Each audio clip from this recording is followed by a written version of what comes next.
नमस्कार। सुन लो यूपीएससी में आपका स्वागत है। जी। यूपीएससी की तैयारी में देखिए, प्राचीन और मध्यकालीन भारत का इतिहास सिर्फ राजा महाराजाओं, उनकी लड़ाइयों की कहानी नहीं है, सही बात है। बल्कि उस दौर की अर्थव्यवस्था, समाज, उसकी नब्ज पकड़ना भी उतना ही जरूरी है, शायद ज्यादा। बिल्कुल। आज हम आइग्नो इतिहास पाठ्यक्रम की यूनिट 14 को गहराई से खंगाल रहे हैं। यूनिट का नाम है exchange networks, guilds, merchant lineages, items of trade and commercial tax, urbanisation, north India, C 300 to 1300 CE। हाँ, ये एक बहुत महत्वपूर्ण यूनिट है। ये वो 1000 साल हैं, सोचिए, लगभग 300 से 1300 ईस्वी, जब उत्तर भारत ने बड़े उलटफेर देखे। गुप्त साम्राज्य का वो सुनहरा दौर, उसका ढलना, फिर हर्षवर्धन का समय आया, और उसके बाद तो जैसे क्षेत्रीय ताकतों की बाढ़ सी आ गई। बिल्कुल। और इन राजनीतिक बदलावों के बीच अर्थव्यवस्था कैसे चल रही थी, व्यापार का क्या हुआ, शहर बसे या उजड़े, ये सवाल बहुत अहम है। हाँ, और यही सवाल इस यूनिट के केंद्र में है। सवाल यह है कि इस उथल-पुथल भरे दौर में अर्थव्यवस्था कैसे बदली? क्या व्यापार रुक गया था? क्या शहर वीरान हो गए थे? जी, और ये यूनिट हमें सीधे उस बहस के, उस डिबेट के केंद्र में ले जाती है कि क्या इस दौर में व्यापार और शहर खत्म हो गए थे, जैसा कि कुछ इतिहासकार जैसे RS शर्मा ने कहा, या अर्थव्यवस्था बस अपना रूप बदल रही थी, मतलब नए केंद्र बन रहे थे, नए तरीके आ रहे थे। और ये समझना यूपीएससी मेंस जीएस पेपर 1 के लिए कितना जरूरी है, ये तो है ही। भारतीय विरासत और संस्कृति इतिहास वाला जो खंड है, बिल्कुल कुर्की महत्वपूर्ण, जैसा आपने कहा। तो आज हमारा मकसद है इस 1000 साल के आर्थिक ताने बाने को, उसकी जटिलताओं को, और खासकर शहरीकरण पर जो बहस हुई है ना, उसको सरल और स्पष्ट तरीके से समझना। कोशिश करेंगे कि इस सत्र के अंत तक श्रोताओं को इस दौर की आर्थिक जटिलताओं, शहरीकरण पर हुई बहसों और व्यापारिक नेटवर्क की बारीकियों की एक अच्छी समझ मिल जाए। बढ़िया। तो हम यूनिट 14 के स्ट्रक्चर को ही फॉलो करेंगे। शुरुआत करेंगे परिचय और स्रोतों से, फिर 300 से 650 ईस्वी के व्यापार और शहरों पर विस्तार से बात करेंगे, और उसके बाद देखेंगे 650 से 1300 ईस्वी का दौर।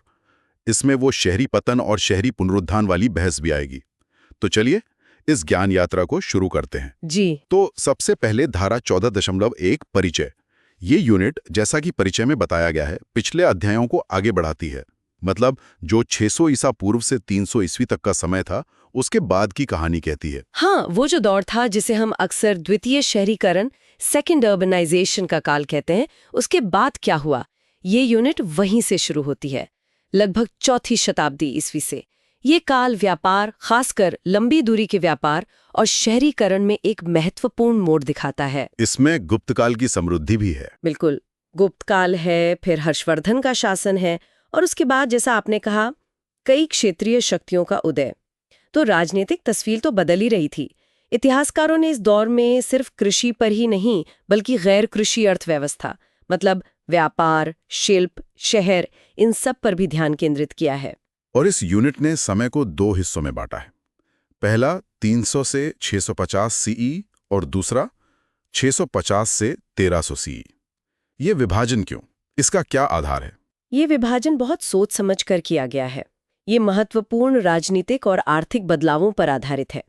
पहला कालखंड 300 से 650 ईस्वी, वो मोटे तौर पर गुप्त और हर्ष के प्रभाव का समय है।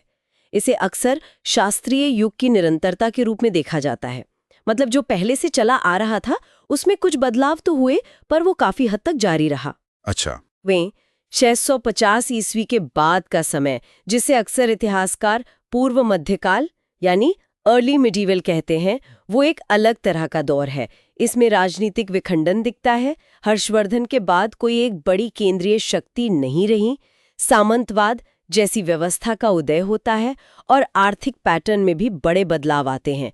तो ये विभाजन हमें इन बदलावों को, इस संक्रमण को बेहतर ढंग से समझने में मदद करता है। ये एक तरह से प्राचीन से पूर्व मध्यकाल में जाने का सूचक है। ये विभाजन समझना जरूरी है। चलिए अब आते हैं धारा 14.2 पर, स्रोत, सोर्सेज। ये किसी भी इतिहास को जानने के लिए स्रोत तो बुनियाद है। इस 1000 साल के आर्थिक इतिहास को समझने के लिए हमारे पास क्या क्या स्रोत हैं?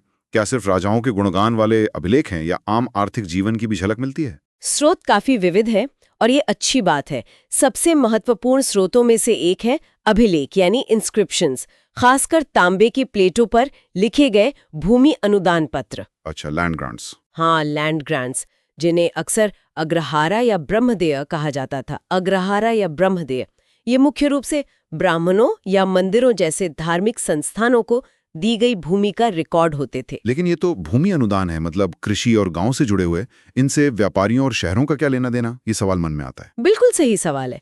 देखिए, मुख्य रूप से तो ये भूमि अनुदान ही है, लेकिन कई बार इनमें अनुदानित भूमि की सीमाओं का वर्णन करते हुए या शर्तों का उल्लेख करते हुए आसपास के बाजारों, हट, व्यापारियों, कारीगरों या फिर वसूले जाने वाले करों जैसे शुल्का का भी जिक्र आ जाता है। शुल्क मतलब? शुल्क यानी चुंगी या सीमा शुल्क, टोल्स या कस्टम्स ड्यूटी कह सकते।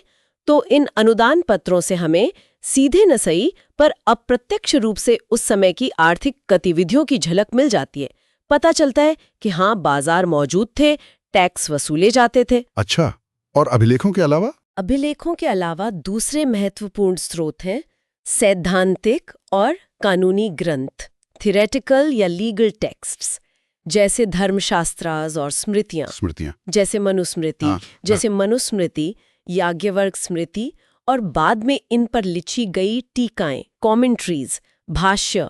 इनमें व्यापारियों के अधिकार, गिल्ड या श्रेणी के नियम, ब्याज दरें, इन सब पर व्यवस्था दी गई होती है। फिर आते हैं शब्दकोश, लेक्सिकॉन्स, जैसे अमर सिंह का अमरकोश। यह लगभग गुप्त काल का है। इसमें व्यापार, वाणिज्य, विभिन्न व्यवसायों से जुड़े बहुत सारे शब्द मिलते हैं। साहित्यिक रचनाएं भी तो होंगी, कहानियों, नाटकों में भी तो समाज झलकता है। बिल्कुल, साहित्यिक कृतियां भी एक अहम स्रोत है। कालिदास की रचनाएं ले लीजिए, जैसे रघुवंशम या मालविकाग्निमित्रम, शूद्रक का नाटक वृक्षकटिकम। हाँ। ये तो खैर कमाल का नाटक है।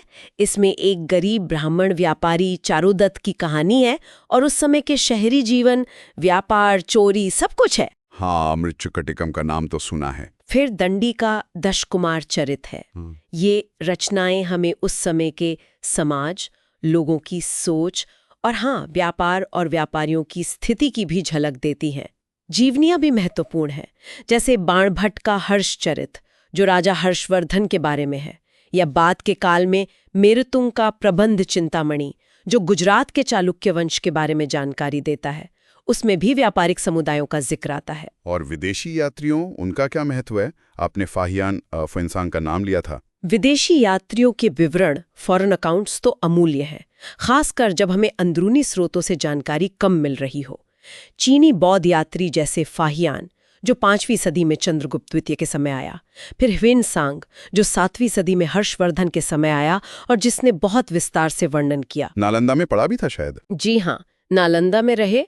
फिर इत्सिंग या यिजिंग, वो भी 7वीं सदी के अंत में आया। इन सब ने भारत की यात्रा की, यहाँ के समाज, धर्म और हाँ, व्यापारिक मार्गों, शहरों, बंदरगाहों के बारे में महत्वपूर्ण विवरण छोड़े। और अरब यात्री? हाँ, लगभग 9वीं सदी के बाद से अरब और फारसी यात्रियों और भूगोलवेत्ताओं के विवरण मिलने लगते हैं, जैसे सुलेमान 851 सीई, इब्न खुर्दादबे 882 सीई, मसूदी 915 सीई, बुजुर्ग इब्न शहरयार लगभग 995 सीई, जिनकी किताब अजायब अल हिंद, भारत के आश्चर्य में भारतीय व्यापारियों की कहानियां हैं। और सबसे महत्वपूर्ण अल बिरूनी, जो महमूद गजनवी के साथ आया और उसने किताब उल हिंद लिखी 11वीं शताब्दी में। अल बिरूनी बहुत महत्वपूर्ण है, बहुत ज्यादा। फिर इदरीसी हैं। इन सब ने भारत और पश्चिम एशिया के बीच जो समुद्री व्यापार था, खासकर अरब सागर के रास्ते, उसके बारे में काफी कुछ लिखा है। बाद में 13वीं सदी में वेनिस का यात्री मार्को पोलो भी दक्षिण भारत आया और उसने भी व्यापार का जिक्र किया।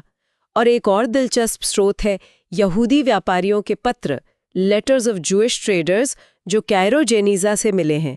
उनमें भी गुजरात और मालाबार तट के व्यापार की जानकारी मिलती है। इतने सारे विदेशी विवरण, लेकिन क्या इन पर आंख बंद करके भरोसा कर सकते हैं? नहीं, बिल्कुल नहीं। ये बहुत जरूरी बात है। हमें इन विवरणों को सावधानी से देखना होगा।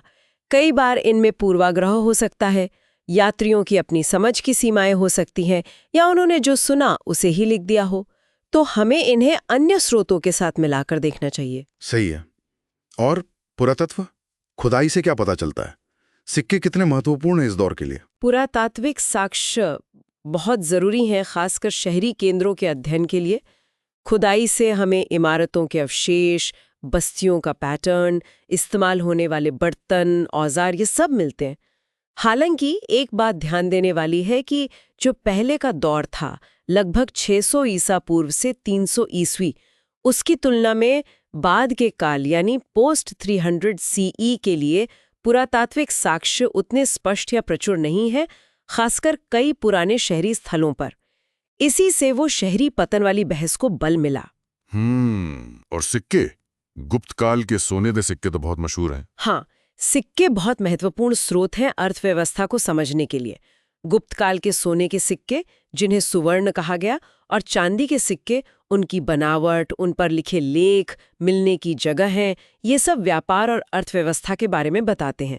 लेकिन जैसा मैंने कहा, लगभग 7वीं शताब्दी के बाद उत्तर भारत में उच्च गुणवत्ता वाले सोने चांदी के सिक्कों की संख्या और गुणवत्ता में एक स्पष्ट गिरावट देखी जाती है। अच्छा। हाँ, और कुछ इतिहासकार इसे सीधे सीधे व्यापार में गिरावट का संकेत मानते हैं। ये एक बहुत बड़ा, बहुत महत्वपूर्ण बहस का मुद्दा है, जिस पर हम आगे विस्तार से चर्चा करेंगे। क्या सिक्कों की कमी का मतलब वाकई व्यापार का खत्म हो जाना था, या विनिमय के दूसरे तरीके ज्यादा इस्तेमाल हो रहे थे? ये सब सवाल उठते हैं। समझ गया। तो स्रोत विविध हैं: अभिलेख, ग्रंथ, साहित्य, विदेशी विवरण, पुरातत्व, सिक्के, और हर एक की अपनी सीमाएं और संभावनाएं हैं। हमें इन सब को मिलाकर ही तस्वीर बनानी होगी। बिल्कुल सही। चलिए अब आते हैं धारा 14.3 पर, व्यापार, बाजार स्थल और शहरी केंद्र। पहला कालखंड लगभग 300 से 650 ईस्वी, ये गुप्तों और हर्षवर्धन का समय है। तो इस दौर में व्यापार और शहरीकरण की क्या तस्वीर उभरती है? क्या रोमन साम्राज्य के साथ व्यापार में जो गिरावट आई थी 3री सदी के आसपास, उसका असर साफ दिखता है? हाँ, उसका असर तो था। लगभग 250 ईस्वी के बाद रोमन साम्राज्य के साथ भारत के बड़े पैमाने के व्यापार में गिरावट आई थी, ये हम जानते हैं। और साथ ही उत्तर पश्चिम में कुषाण साम्राज्य का पतन भी हुआ, जो पहले व्यापार का एक बड़ा केंद्र था और सिल्क रूट से जुड़ा था। इस पृष्ठभूमि में हमें उत्तर भारत में व्यापार के आंतरिक तंत्र को समझना होगा। मतलब बाहरी व्यापार कम हुआ तो क्या अंदरूनी व्यापार बढ़ा, कैसे चल रहा था सब कुछ? ठीक है, तो सबसे पहले बात करते हैं 14.3.1, व्यापारी, मर्चेंट्स। इस दौर में व्यापारियों को क्या कहते थे, उनकी भूमिका क्या थी? देखिए, व्यापार के लिए सामान्य शब्द तो क्रय विक्रय, खरीद फरोख्त है ही, जैसा अमरकोश जैसे ग्रंथों में मिलता है। व्यापारियों के लिए भी कई शब्द इस्तेमाल होते थे। सबसे आम है वणिक। वणिक? हाँ, वणिक। फिर एक महत्वपूर्ण शब्द है श्रेष्ठी। दोबारा सुनिए, श्रेष्ठी। ये आमतौर पर एक अमीर व्यापारी या बैंकर के लिए इस्तेमाल होता था, जो अक्सर शहर का एक प्रमुख व्यक्ति होता था या किसी गिल्ड का मुखिया भी हो सकता था। मतलब फाइनेंसर जैसा? हाँ, कुछ वैसा ही, धनवान व्यापारी। और एक और शब्द है सार्थवाहा। फिर से सुनिए, सार्थवाहा। ये कारवां या काफिले का नेता होता था, जो माल लेकर लंबी दूरी की यात्रा करता था। तो ये वणिक, श्रेष्ठी, सार्थवाहा, ये व्यापारिक गतिविधियों के केंद्र में थे। अच्छा, क्या ये व्यापारी अपने तयशुदा वर्ण के काम ही करते थे? मतलब वैश्य वर्ण के ही होते थे और वही काम करते थे? और वैश्यों का कर्म बताया गया है, लेकिन हमें हमेशा ऐसा नहीं दिखता। वर्ण व्यवस्था के उल्लंघन या उससे हटकर काम करने के उदाहरण भी मिलते हैं। जैसे यूनिट में एक अभिलेख का जिक्र है, जिसमें भृकुटी वर्मा और अचल वर्मा नाम के 2 व्यक्तियों का उल्लेख है। ये नाम से क्षत्रिय लगते हैं। वर्मा अंत में है, पर उन्होंने मंदिर में दान दिया, जो अक्सर वैश्य या धनी वर्ग का काम माना जाता था। दिलचस्प। और साहित्यिक उदाहरण लें तो शूद्रक के नाटक मृच्छकटिकम का नायक चारुदत्त, वो एक ब्राह्मण है, लेकिन वो व्यापार करता है, हालांकि उसकी आर्थिक स्थिति अच्छी नहीं है। तो ये दिखाता है कि वर्ण और व्यवसाय का संबंध हमेशा सीधा और कठोर नहीं था। और प्रशासन में व्यापारियों की क्या भूमिका थी? क्या वो सत्ता से जुड़े थे? हाँ, ये एक महत्वपूर्ण बात है, खासकर गुप्त काल में। बंगाल क्षेत्र, जिसे उस समय पुंड्रवर्धन भुक्ति कहते थे, वहां से मिले कई गुप्तकालीन अभिलेखों से पता चलता है कि जिला स्तर के प्रशासन में, जिसे विषय कहते थे और उसका प्रमुख विषयपति होता था, उसके सलाहकार मंडल में व्यापारियों और कारीगरों के प्रतिनिधि शामिल होते थे। कौन कौन होते थे इसमें? इसमें मुख्य रूप से 4 तरह के प्रतिनिधियों का जिक्र आता है।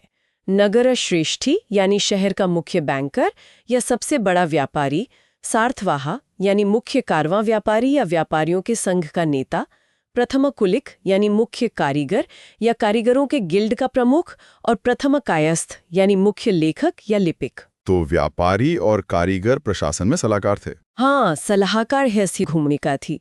ये ध्यान रखना महत्वपूर्ण है कि ये शायद वेतनभोगी सरकारी अधिकारी, सैलरीड ऑफिसर्स नहीं थे, बल्कि अपने अपने समुदाय, अपने गिल्ड या वर्ग के प्रभावशाली प्रतिनिधि थे, जिनकी सलाह महत्वपूर्ण मानी जाती थी, खासकर जमीन की खरीद फरोख्त जैसे मामलों में। वैशाली, जो आज बिहार में बसाड़ है, से बहुत सारी मिट्टी की मोहरें मिली हैं, सील्स मिले हैं गुप्तकाल की। उन पर भी श्रेष्ठी, सार्थवा, कुलिक निगम का उल्लेख मिलता है। निगम? हाँ, निगम।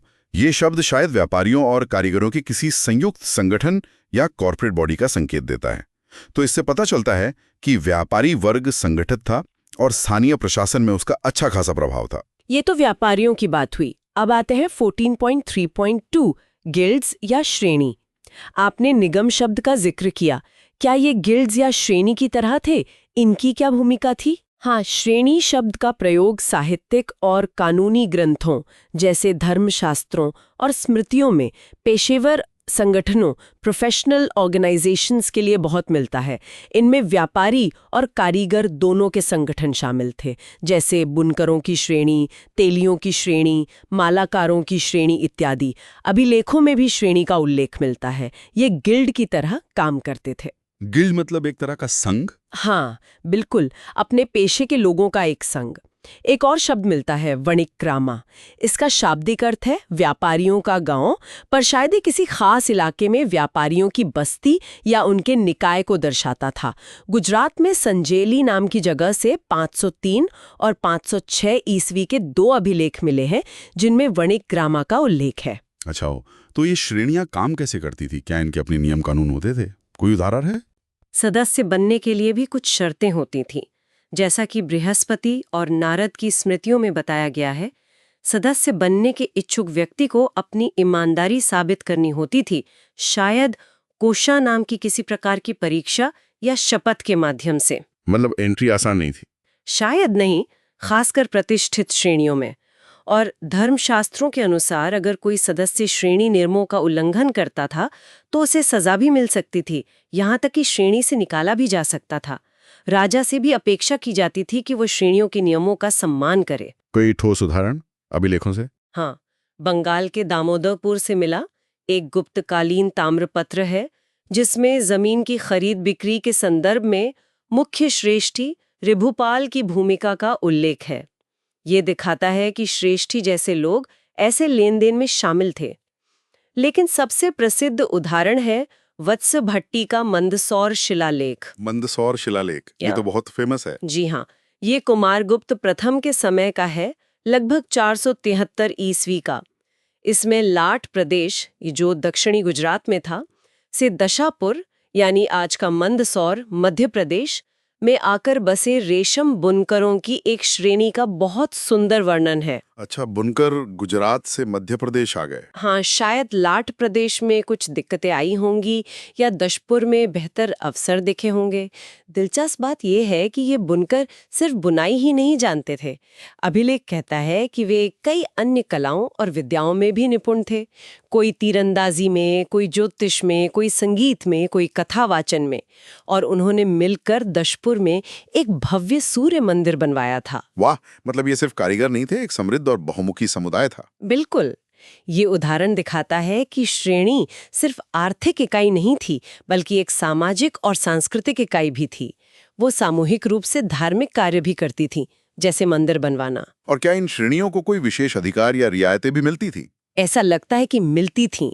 गुजरात में ही लोहाटाज ग्राम नाम की जगह से 592 ईस्वी का विष्णु सेना नाम के शासक का एक अभिलेख मिला है। इसमें एक वणिक ग्राम को कुछ विशेषाधिकार प्रिविलेजेस देने का उल्लेख है। कैसे विशेषाधिकार? इसमें जिक्र है कि उस वणिक ग्राम को विभिन्न प्रकार के परिवहन यानी ट्रांसपोर्टेशन, जैसे कि फेरी सेवाएं, नाव वगैरह चलाने का अधिकार दिया गया। और साथ ही विभिन्न शिल्पों पर, जैसे बांस का काम करने वाले, बुनकर, चमड़े का काम करने वाले, नील बनाने वाले, इन सब पर एक निश्चित दर से शुल्क वसूलने का अधिकार भी दिया गया। इससे पता चलता है कि कुछ व्यापारी संगठनों को टैक्स या शुल्क वसूलने जैसे अधिकार भी मिल सकते थे। यानी ये श्रेणियां काफी शक्तिशाली और स्वायत्त रही होंगी। हाँ, कम से कम कुछ श्रेणियां तो जरूर थीं। ठीक है, अब आगे बढ़ते हैं। 14.3.3 बाजार स्थल, मार्केट प्लेसेस। व्यापार होता था तो जाहिर है बाजार भी होंगे। उस समय बाजारों को क्या कहते थे? हाँ, बाजारों के लिए अलग अलग शब्द मिलते हैं। सामान्य ग्रामीण बाजारों या हाट के लिए, जो शायद हफ्ते में 1 या 2 बार लगते होंगे, उसके लिए हट्टा शब्द का प्रयोग होता था। ये शब्द बाद के काल में और ज्यादा मिलेगा। और शहरों में? शहरों में दुकानों या स्थायी बाजारों के लिए आपणा शब्द मिलता है। कालिदास की रचनाओं में इसका जिक्र है, जैसे रघुवंशम में आपणा का उल्लेख है, मालविकाग्निमित्रम में सौंडिकापणम यानी शराब की दुकान का जिक्र है, मेघदूतम में आपणा मार्गा यानी बाजार की ओर जाने वाली गली का उल्लेख है। तो आपणा शहरी बाजार या दुकान के लिए इस्तेमाल होता था। एक और शब्द है पर्ण्यशाला। इसका मतलब हो सकता है व्यापारिक वस्तुओं का बड़ा स्टोर या गोदाम जैसा कुछ। तो हट गांव के लिए, आपना शहर के लिए, मोटा मोटा ऐसा कह सकते हैं। हाँ, अब आते हैं 14.14.3 व्यापार मार्ग, ट्रेड रूट्स। माल एक जगह से दूसरी जगह पहुंचता कैसे था? क्या सड़कें वगैरह थीं? प्रमुख रास्ते कौन से थे? उत्तर भारत के मैदानी इलाकों में, खासकर गंगा घाटी में, सड़कों का जाल तो था।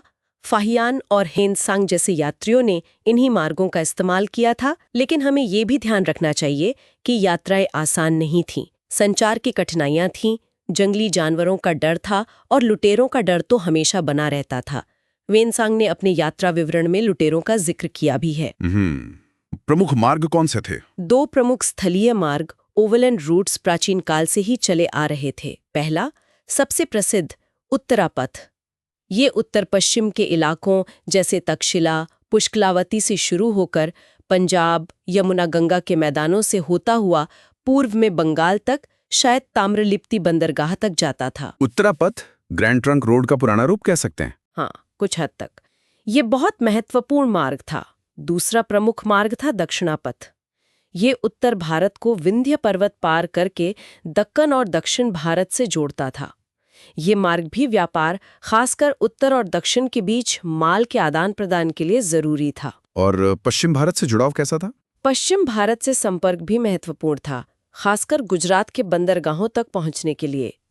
चंद्रगुप्त द्वितीय ने जब पश्चिमी भारत के शक क्षत्रपों को हराया तो गुजरात और मालवा पर गुप्तों का सीधा नियंत्रण हो गया।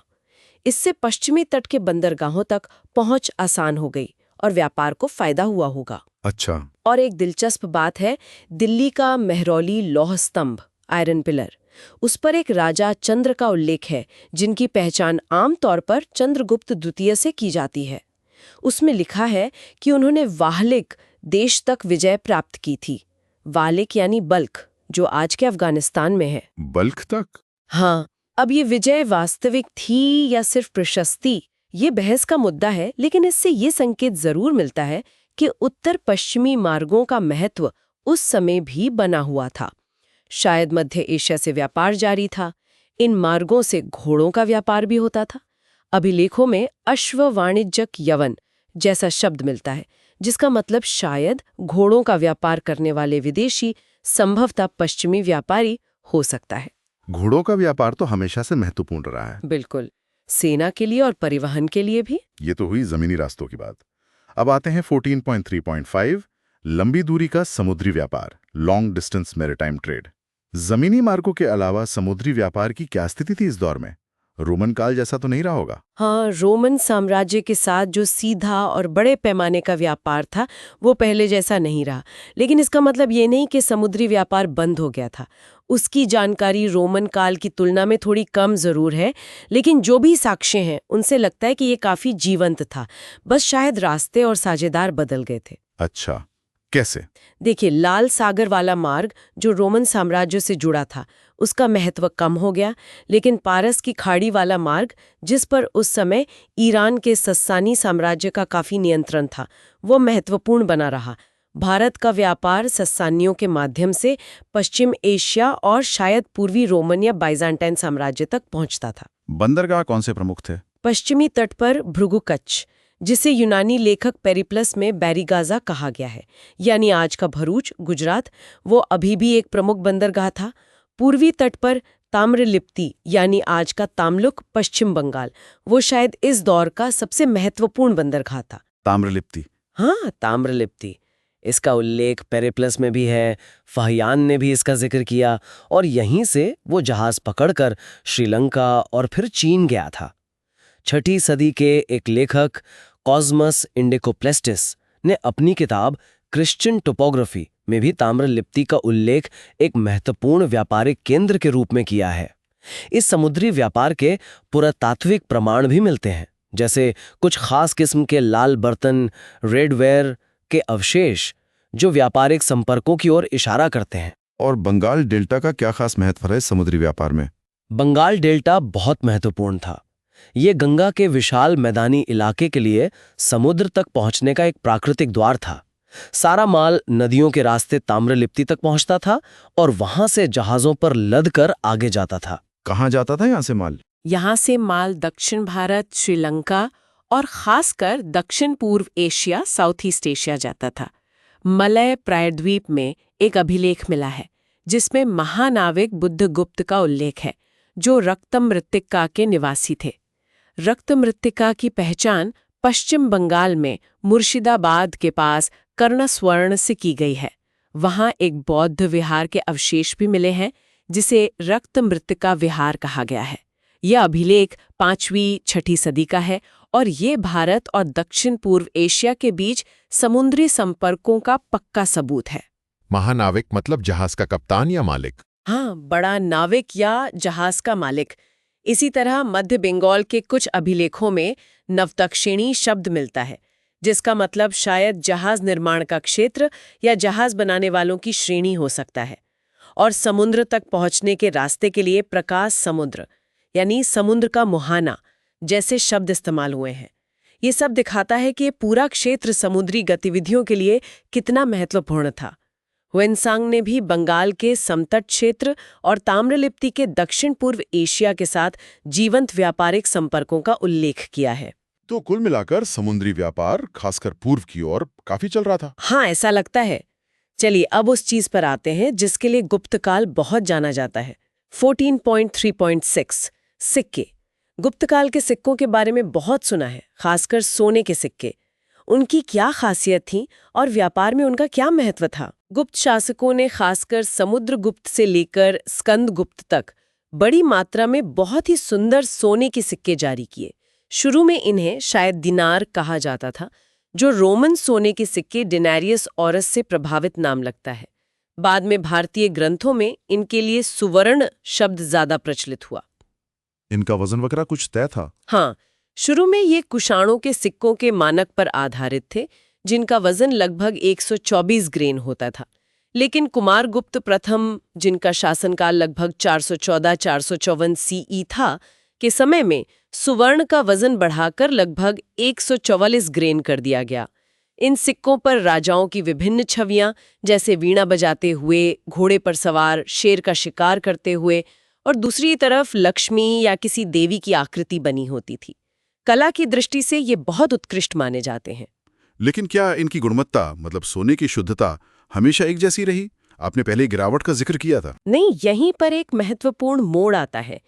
स्कंदगुप्त के शासनकाल और उसके बाद के गुप्त शासकों के समय में सोने के सिक्कों की गुणवत्ता में स्पष्ट गिरावट देखने को मिलती है।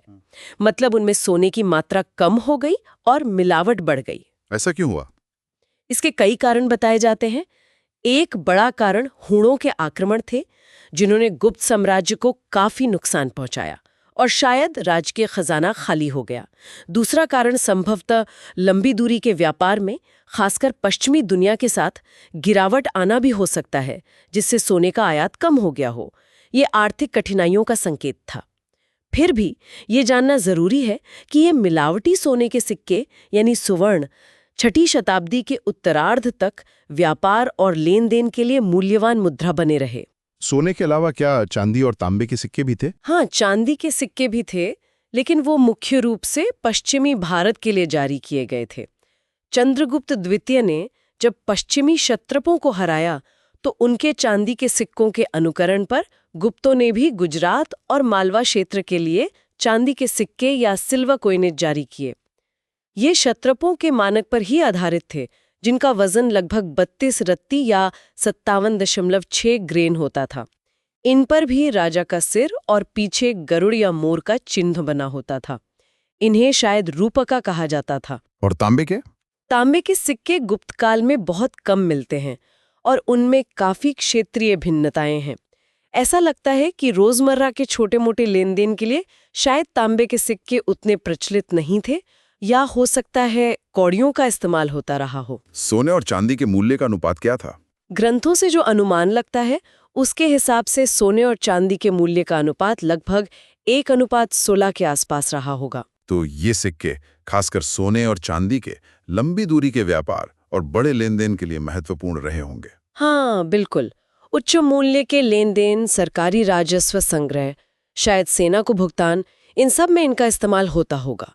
इसीलिए जब लगभग 500 ईस्वी के बाद इन सिक्कों की कमी दिखने लगती है तो इतिहासकार इसे व्यापार में गिरावट और अर्थव्यवस्था में बदलाव के एक बड़े प्रमाण के रूप में देखते हैं।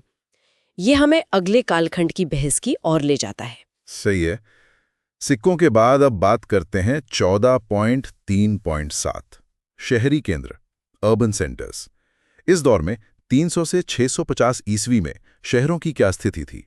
क्या नए शहर बसे या पुराने ही चलते रहें, या उनमें भी गिरावट आई? ये भी एक जटिल सवाल है। साहित्यिक ग्रंथों को देखें, जैसे पुराण, कालिदास की रचनाएं या वात्स्यायन का कामसूत्र, तो उनमें नगर, पुर, पट्टन यानी बंदरगाह शहर, पुटभेदन, शायद जहां माल के गट्ठर खोले जाते थे यानी व्यापारिक केंद्र, जैसे शब्दों का खूब प्रयोग मिलता है। ये शहरी केंद्रों के अस्तित्व का स्पष्ट संकेत देते हैं। कामसूत्र में तो शहरी जीवन का वर्णन भी है। हाँ, कामसूत्र में नागरक यानी एक सुसंस्कृत शहरी व्यक्ति की जीवन शैली का विस्तृत वर्णन है। उसकी दिनचर्या, उसकी रुचियां, कलाओं में उसकी दिलचस्पी, ये सब एक विकसित शहरी संस्कृति की ओर इशारा करते हैं।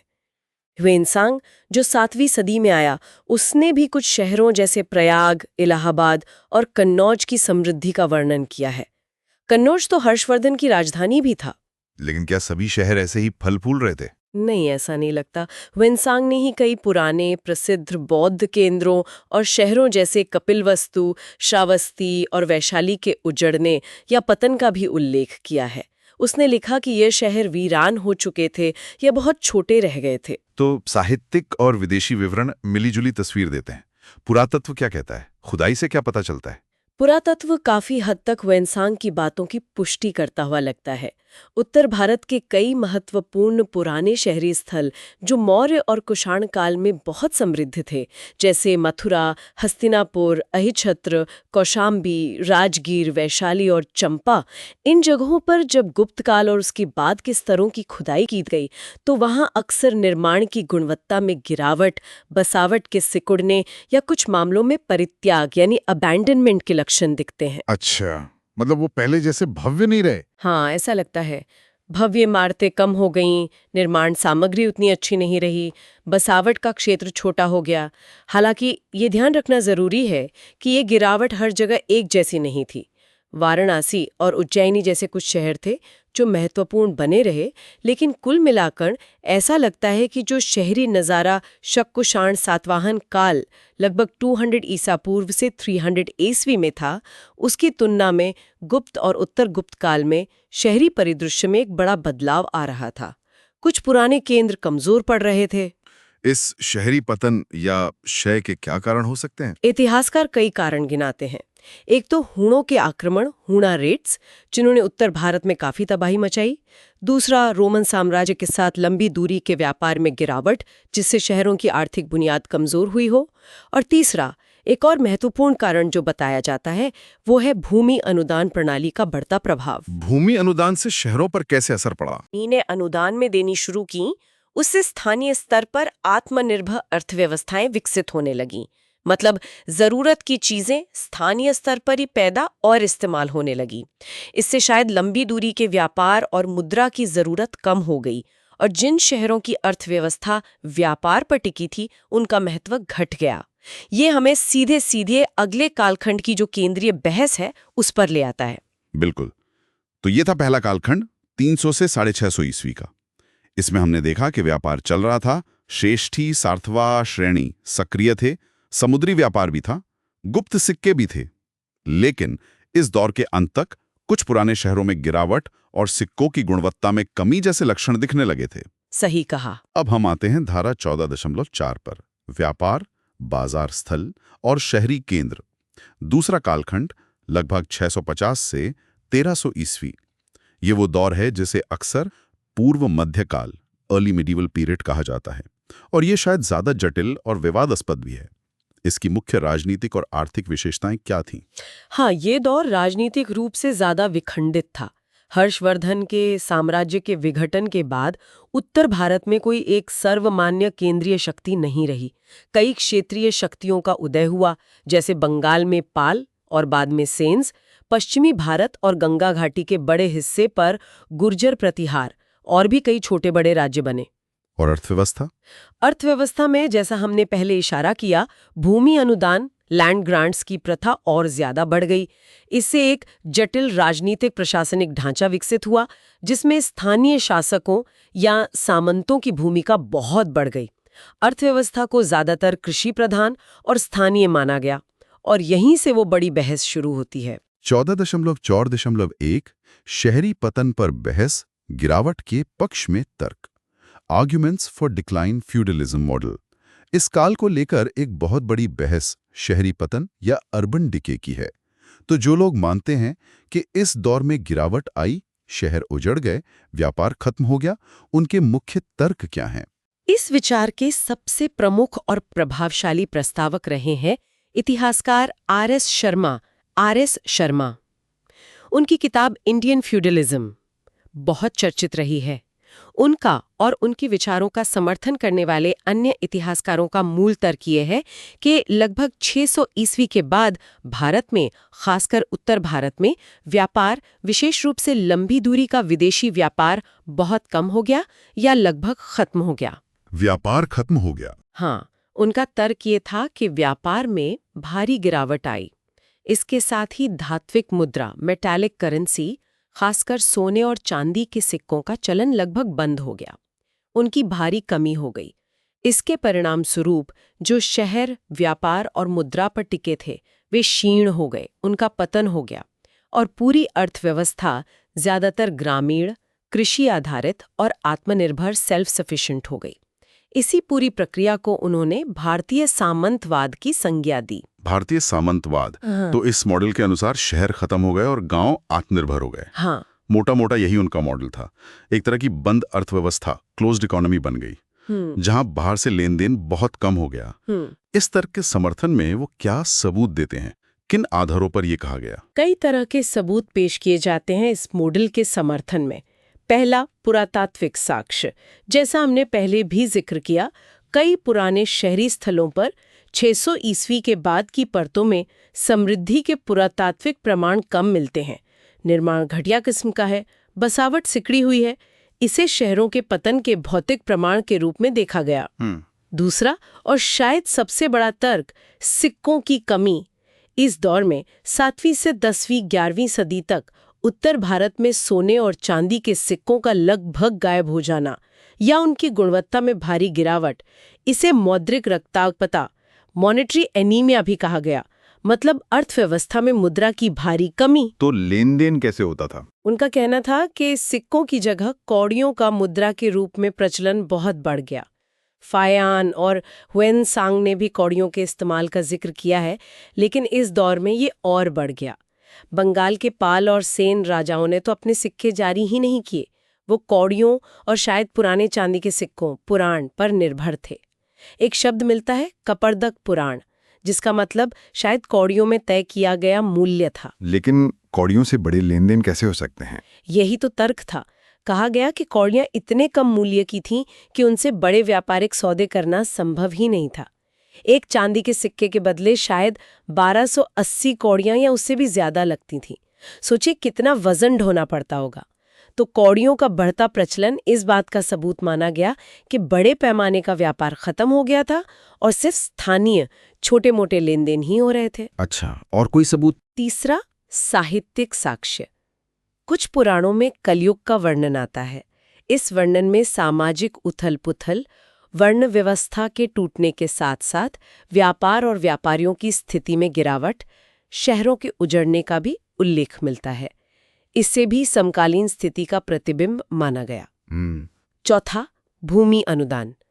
जैसा पहले कहा, बढ़ते भूमि अनुदानों ने शाही खजाने को कमजोर किया। तर्क दिया गया कि राजाओं के पास अधिकारियों को नगद वेतन देने के लिए पैसे नहीं बचे, इसलिए उन्हें वेतन के बदले जमीनें दी जाने लगीं। और जिन किसानों और कारीगरों को इन अनुदानित जमीनों पर बसाया गया, उनकी गतिशीलता, मोबिलिटी कम हो गई, वे जमीन से बंध गए। इससे एक आत्मनिर्भर ग्रामीण अर्थव्यवस्था को और बल मिला और व्यापार की जरूरत अपने आप कम हो गई। तो ये सारे तर्क मिलकर एक तस्वीर बनाते हैं कि व्यापार घटा, सिक्के गए, शहर उजड़े और गांव आत्मनिर्भर हो गए। एक बंद अर्थव्यवस्था। हाँ, इस सामंतवाद मॉडल के अनुसार अर्थव्यवस्था ज्यादातर बंद हो गई, विनिमय के लिए शिल्प उत्पादन कम हो गया और स्थानीय जरूरतों के लिए उत्पादन ज्यादा होने लगा। व्यापार में बिचौलियों का महत्व बढ़ गया।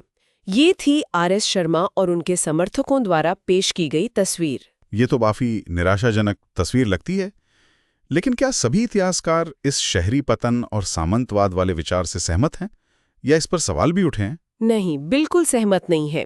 पिछले कुछ दशकों में, खासकर 1980 और 90 के दशक के बाद से, इस सामंतवाद और शहरी पतन मॉडल की बहुत कड़ी आलोचना हुई है।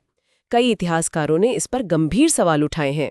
अच्छा, क्या आलोचना है? आलोचकों का कहना है कि ये जो पतन वाली तस्वीर है, ये अत्यधिक सरलीकृत है और पूरे उत्तर भारत पर एक ही मॉडल थोप देती है, जबकि क्षेत्रीय विभिन्नताएं बहुत ज्यादा थीं।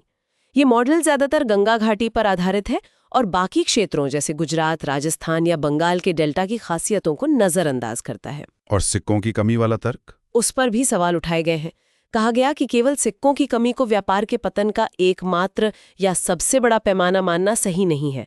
हो सकता है व्यापार जारी रहा हो, पर विनिमय के दूसरे तरीके जैसे वस्तु विनिमय या हुंडी, क्रेडिट इंस्ट्रूमेंट्स का इस्तेमाल बढ़ गया हो, या फिर क्षेत्रीय स्तर पर अलग तरह के सिक्के चल रहे हों जिन्हें पहले पहचाना नहीं गया।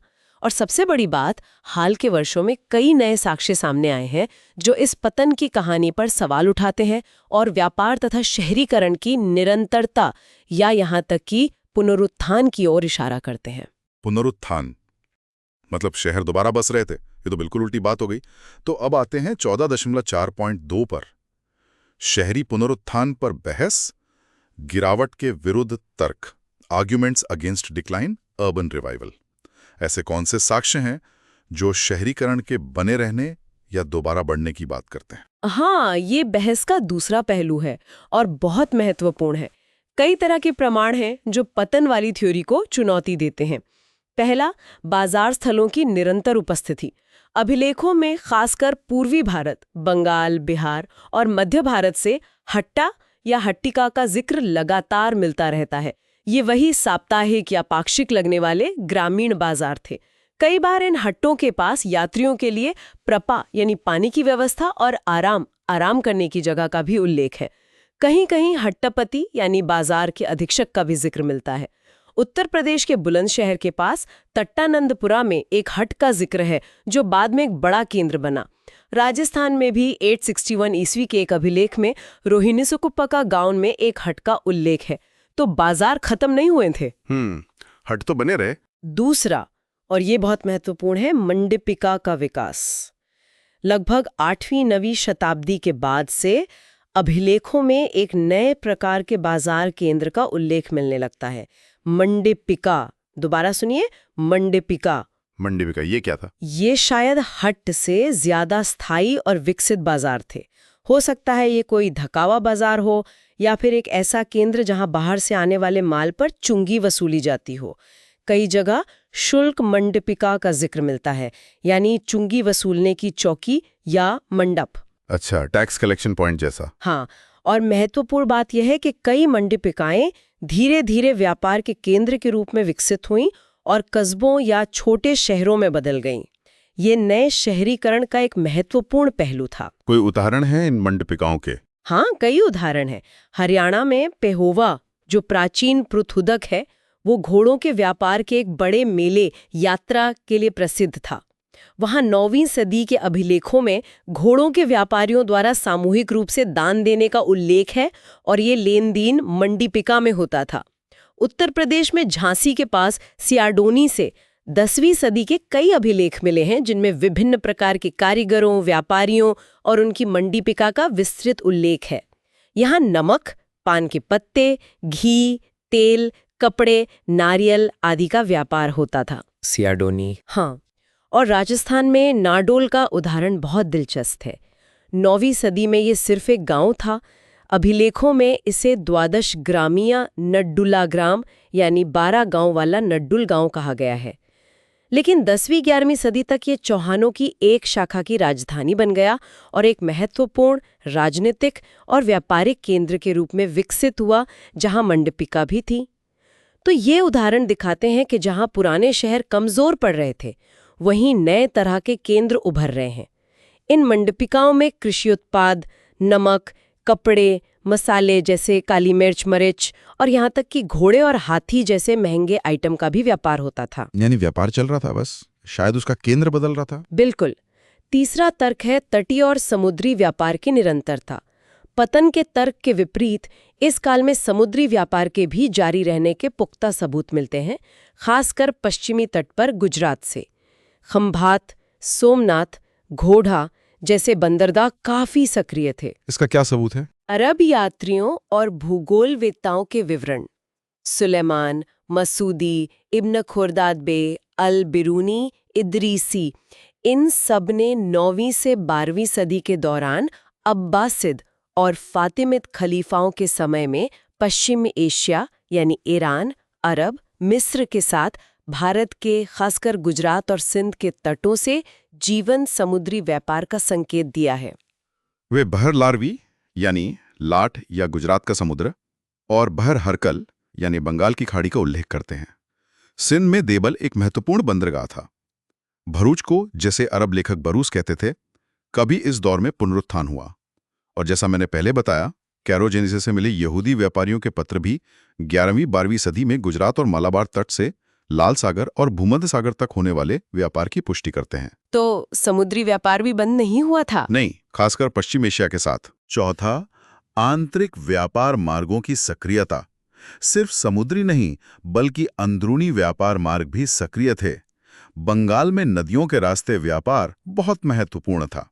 अभिलेखों में नावों और फेरी से जुड़े कई शब्द मिलते हैं, जैसे नौदंडक, शायद नावों का टैक्स, नौवाटक, नावघाट, नौबंद, जहाज रुकने की जगह, तरस्थान, फेरी पॉइंट, तारिक, फेरी का अफसर, तरदे, फेरी टैक्स। इससे पता चलता है कि नदी मार्ग व्यस्त है। और जमीनी रास्तों पर सार्थवाहों के काफिले चलते थे। ढाका बांग्लादेश के पास साभार नाम की जगह से मिले अभिलेख में एक भंडारण केंद्र भंडागारिका का जिक्र है, जो व्यापारिक गतिविधि का संकेत देता है। एक जैन ग्रंथ है कंचनपुर मालामय, उसमें व्यापारियों के एक बड़े सम्मेलन का जिक्र है। स्थलीय मार्ग भी सक्रिय थे। अलबरूनी 11वीं सदी में कन्नौज से गंगा के किनारे किनारे प्रयाग, बनारस होते हुए गंगा सागर तक के मार्ग का वर्णन करता है। कन्नौज से दक्षिण की ओर भी मार्ग जाते थे, जो प्रयाग, रीवा होते हुए नीचे जाते थे। गंगा यमुना दुआब का पश्चिमी भारत, खासकर गुजरात और राजस्थान से भी जुड़ाव था।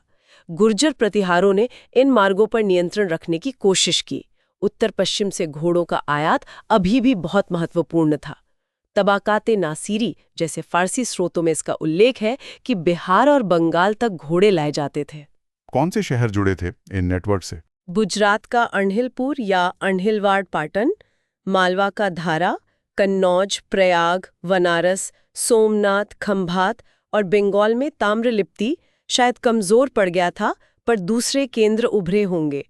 यहाँ तक कि दक्षिण के चोल राजा राजेंद्र चोल ने 1024 ईस्वी में बंगाल पर जो आक्रमण किया था, उससे भी इन मार्गों और क्षेत्रों के महत्व का पता चलता है।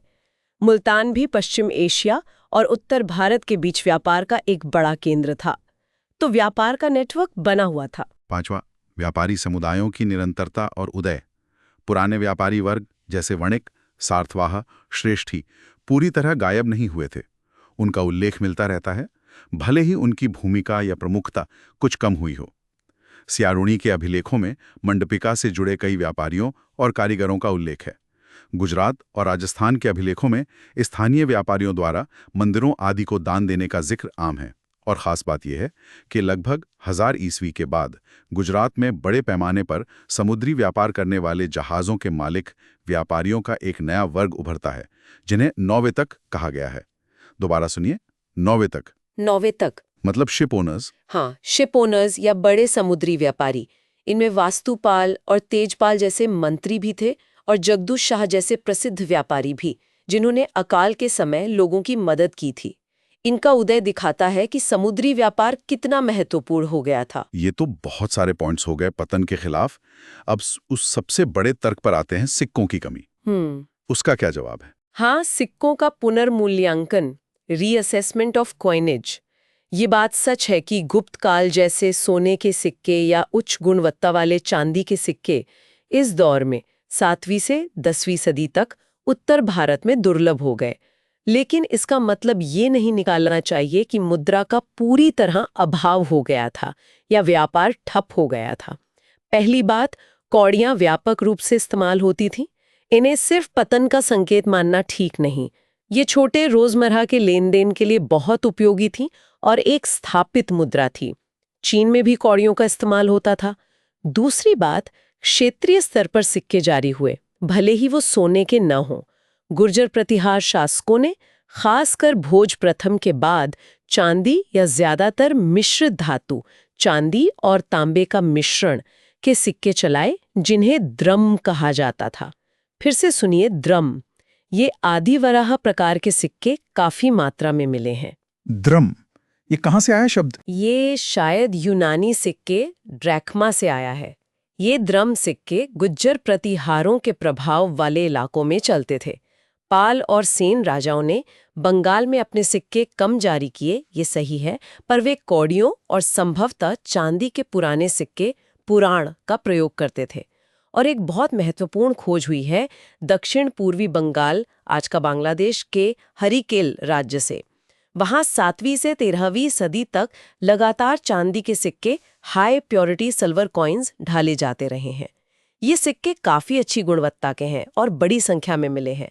इनका संबंध शायद पास के अराकान, म्यांमार क्षेत्र से था, जहां ऐसी ही चांदी की मुद्रा चलती थी। हरिकेल के सिक्के, ये तो बड़ी बात है। हाँ, ये दिखाता है कि बंगाल में चांदी की कमी नहीं थी। और दिलचस्प बात यह है कि बंगाल में ही मैनामती जैसी जगहों से अब्बासिद खलीफाओं के सोने के दिनार भी मिले हैं, जो समुद्री व्यापार का संकेत देते हैं। तो ये सारे सबूत क्षेत्रीय मुद्रा प्रणालियों, रीजनल करेंसी सिस्टम्स के अस्तित्व को दर्शाते हैं, ना कि पूरी तरह मौद्रिक रक्ताल्पता को। हाँ, एक अखिल भारतीय स्तर की मुद्रा शायद नहीं थी, पर क्षेत्रीय व्यापार क्षेत्रीय मुद्राओं के सहारे चल रहा था। और 1000 ईस्वी के बाद गजनवियों और फिर दिल्ली सल्तनत के आने से उत्तर पश्चिम भारत में फिर से चांदी के द्रम और सोने के सिक्के प्रमुख हो गए। तो सिक्कों की कहानी भी उतनी सीधी नहीं है। बिल्कुल नहीं। और आखिरी पॉइंट, शहरी केंद्रों का पुनर्मूल्यांकन, रीअसेसमेंट ऑफ अर्बन सेंटर्स।